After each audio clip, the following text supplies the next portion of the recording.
2 દિવસ પહેલા જ આપણી સરકારે બગસરા નગરપાલિકાને 173 જે મંજૂરી આપી દીધી, એના અનુસંધાને એ કાર્યક્રમમાં ઉપસ્થિત આપણા વિસ્તારના લોક લાગેલા ધારાસભ્યો અને આ 173 જે મકાન બન્યા છે એની ખૂબ ચિંતા કરતા અને 3 થી 4 વાર તો એ ગાંધીનગર મારી ભેગા આવીને અને બધે રજૂઆત કરી છે આવાસ માટે. એવા જયવીર સાહેબ કાકડિયા, નગરપાલિકાના ઉપપ્રમુખ ભાનુબેન સોનગરા, શહેર ભાજપના પ્રમુખ ઘનશ્યામભાઈ સાદરાણી, સૌરાષ્ટ્ર મંડળીના ચેરમેન અનિલભાઈ વેકરિયા, સ્વસ્તિક મંડળીના ચેરમેન મનોજભાઈ, શહેર ભાજપના પૂર્વ પ્રમુખ ધીરુભાઈ કોટડિયા સાહેબ, પ્રમુખ રાજુભાઈ ગીડા, મંચ ઉપર નગરપાલિકાના તમામ ચૂંટાયેલા સભ્યશ્રીઓ, બગસરા શહેર ભાજપની ટીમ અને આપ સૌ જે 173 પૈકી સર્વે લાભાર્થીઓનું હાર્દિક સ્વાગત કરું છું. સ્વાગત કરવાની સાથે હું થોડુંક પ્રધાનમંત્રી આવાસ યોજના અને આ સરકાર એ થોડીક વાત કરું. અહીંયા બેઠા એ નગરપાલિકાના તમામ ચૂંટાયેલા સભ્યો છે, બધા વોર્ડમાં 1 થી 7 વોર્ડના સભ્યો અહીંયા હાજર છે અને સામે બેઠા એ 1 થી 7 વોર્ડના લાભાર્થીઓ છે.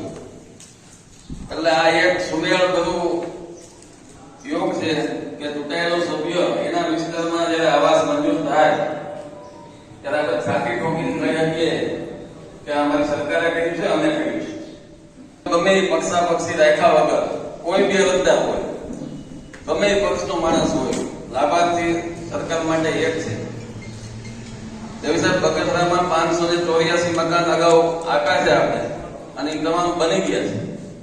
8 જ મકાન એવા છે કે જેને હપ્તો લઈ લીધો છે અને મકાન બનાવ્યું નથી. એ 8 લોકો ઉપર આપણે સરકારની સૂચના મુજબ હજી 2 દિવસ પહેલા જ એફઆઈઆર નોંધાવી છે. એના પૈસા પાછા મોકલવા પડશે. કોઈ એમ કહે કે પૈસા લઈ ન બનાવે તો હાયલા કરશે, એવું નહીં આવે. અને આ યોજના પેલા 3.5 લાખ રૂપિયા હતા અને ત્યારે એવું હતું કે સીધો હપ્તો પહેલો આવી જાય, મંજૂર થયા 30,000 રૂપિયા હપ્તો પછી કામ ચાલુ કરવાનું. પણ આ યોજનામાં એવું છે કે 4 લાખ રૂપિયા સરકાર આપશે અને 4 હપ્તે આપશે. તમને એની મંજૂરીનો લેટર આપશે, તમારે એનો એફિડેવિટ કરવો પડશે, બસ તમારે બાંધકામ ચાલુ કરવું પડશે. બાંધકામ લિંક લેવલ પૂછશે એટલે કોટા સેશન થઈ ગયા પછી તમારે 1 લાખ રૂપિયા જમા થાય. લિંક થઈ ગયા પછી લેન્ટર આવે પછી બીજો હપ્તો થાય અને સ્લેબ કર્યા પછી ત્રીજો હપ્તો થાય અને ફાઇનલ હપ્તો છેલ્લો ફોટો પડે ત્યાર કરતા. એટલે જે પ્રમાણે ગાઈડલાઈન પ્રમાણે મકાન બનાવવાના નિયમ મુજબ છે, અહીંયા અમારા જીતુભાઈ કેતનભાઈ હોય એ પ્રમાણે કોઈ ભૂલ ન ખાતા, કોઈની વાતમાં ન આવતા, આપણે પોતે બનાવજો, કોઈ એજન્સીને દઈ અને મકાન બની જાય એવું ન કરતા, ઘરનું કામ પોતે સારું કરજો.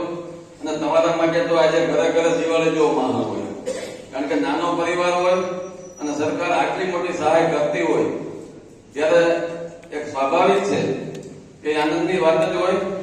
પણ સાથોસાથ કોઈ દી કોઈનું કર્યું ભૂલવું નહીં. સરકારે આ કામ હરેક માટે કરે છે એટલે ક્યારે પણ સરકારને જરૂર પડે તો આપણે પણ ખભે ખભા મિલાવીને ઉભા રહીએ. બગસરા નગરપાલિકા હરહંમેશ તત્પર હોય છે. અમરેલી જિલ્લામાં તમે જોઈ આવજો 7 નગરપાલિકામાં કે પ્રધાનમંત્રી આવાસ યોજના માટે નગરપાલિકા ગંભીરતાપૂર્વક એનું નોંધ લઈ અને બધી કામગીરી કરાવે છે. અમારે નગરપાલિકાને તો શું છે, અહીંયા એક તમે ફોર્મ આપો ને ફોર્મ અમે સબમિટ કરી દઈએ, એટલું જ કામ છે.